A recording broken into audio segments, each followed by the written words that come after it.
अवॅस्क्युलर necrosis of heap म्हणजे जो खुब्याचा ball आहे यामध्ये रक्तपुरवठा कमी झाल्यामुळे तो बॉल खराब होणे. तर ही गोष्ट काय आहे, याची कारणं काय आहेत आणि याच्याबद्दल इलाज आपण काय करू शकतो याच्याबद्दल आपण आज जाणून घेऊया. तर जो खुब्याचा जो जॉईंट आहे तो एक बॉल आणि सॉकेट जॉईंट म्हणून मानला जातो, ज्याच्यामध्ये की ॲसिटाबुलर कप जो आहे तो सॉकेटचं काम करतो आणि फिमरचे जे हेड आहे ते बॉलचं काम करतं आणि त्याच्यामध्ये मुवमेंट ही होत असते. जेव्हा काही कारणामुळे या बॉलमधील जे प्रेशर आहे ते खूप वाढलं जातं आणि त्या बॉलला रक्तपुरवठा हा व्यवस्थित होत नाही, त्यावेळी त्या हाडाचा जो आकार, जो पहिल्यासारखा गोल आकार आहे तो गोल न राहता तो हळूहळू चपटा व्हायला लागतो. त्याच्याबरोबर त्याचं एक्स्ट्रा हाडाची ग्रोथ त्याच्यामध्ये व्हायला लागते आणि जो नॉर्मल त्याचा गोल आकार आहे तो चेंज होऊन विभिन्न आकार त्याला प्राप्त होतात.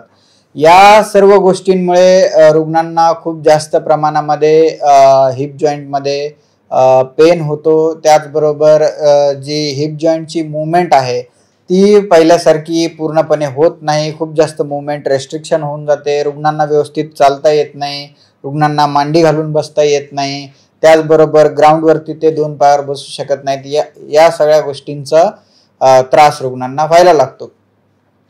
ही समस्या शक्यतो जे अल्कोहोल किंवा दारूचं किंवा मद्यपानाचं सेवन जास्त करतात या रुग्णांमध्ये जास्त प्रमाणात आढळते. त्याचबरोबर ज्या रुग्णांना लॉंग टर्म स्टिरॉइड्स दिले गेलेले आहेत, जसं की कोविडच्या काळामध्ये खूप जास्त स्टिरॉइड्स जर का तुम्ही घेतलेले असतील किंवा इतर कुठल्या आजारासाठी तुम्हाला खूप दिवसांपासून स्टिरॉइड्स चालू असतील, तर अशा रुग्णांमध्ये ही समस्या होण्याचे चान्सेस जास्त असतात.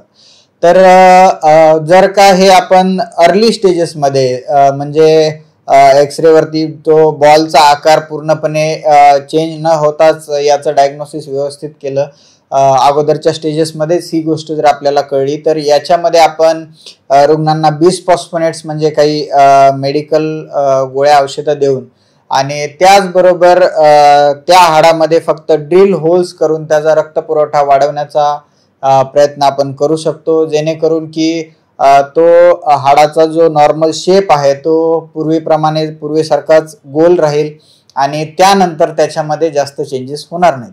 परंतु जर का खूप जास्त ॲडव्हान्स्ड एव्हियन रुग्णांना झालेला असेल, ज्याच्यामध्ये की बॉलचा जो गोल आकार आहे तोच पूर्णपणे डिस्टॉर्ट झालेला आहे, तो राहिलेलाच नाहीये, अशा वेळी रुग्णांना हिप रिप्लेसमेंट सर्जरी म्हणजे जो सांधा बदलीची शस्त्रक्रिया आहे ती करणं रुग्णांना गरजेचं होऊ शकतं. तर ही एक खूप सक्सेसफुल सर्जरी आहे. या सर्जरीनंतर पूर्वीप्रमाणे रुग्णांना पुढच्या दिवसापासून चालता फिरता येऊ शकतं. आपण त्यांना जे खूप जास्त प्रमाणात पेन आहे त्याच्यापासून त्यांना सुटकारा देऊ शकतो. त्याचबरोबर जे रेंज ऑफ मोशन त्यांचं रेस्ट्रिक्ट झालेलं आहे त्यांना ते आपण पूर्वीप्रमाणे त्यांचं रेंज ऑफ मोशन त्यांना परत देऊ शकतो आणि या सर्जरीनंतर रुग्ण त्यांची जी रोजची कामे आहेत ती नॉर्मल पद्धतीने करू शकतो. त्याचप्रमाणे या सर्जरीचं लाईफ स्पॅन जे आहे ते ऑलमोस्ट 25 ते 30 वर्षापर्यंतचं आहे. त्याच्यामुळे खूप सक्सेसफुल सर्जरी आहे आणि जर का आपल्या आजूबाजूला कुठल्या रुग्णांना असा त्रास होत असेल, खूप दिवसांपासून खुब्यामध्ये पेन होत आहे आणि डॉक्टरांनी एव्हियनचा त्रास सांगितलेला आहे आणि हिप रिप्लेसमेंट सर्जरीचा ॲडवाईस जर का कोणी केलेला आहे, तर तुम्ही निश्चितपणे आमच्याशी संपर्क करू शकता. आमचे नंबर स्क्रीनवरती दिलेले आहेत. आम्ही निश्चितपणे आपणास मदत करू. थँक्यू.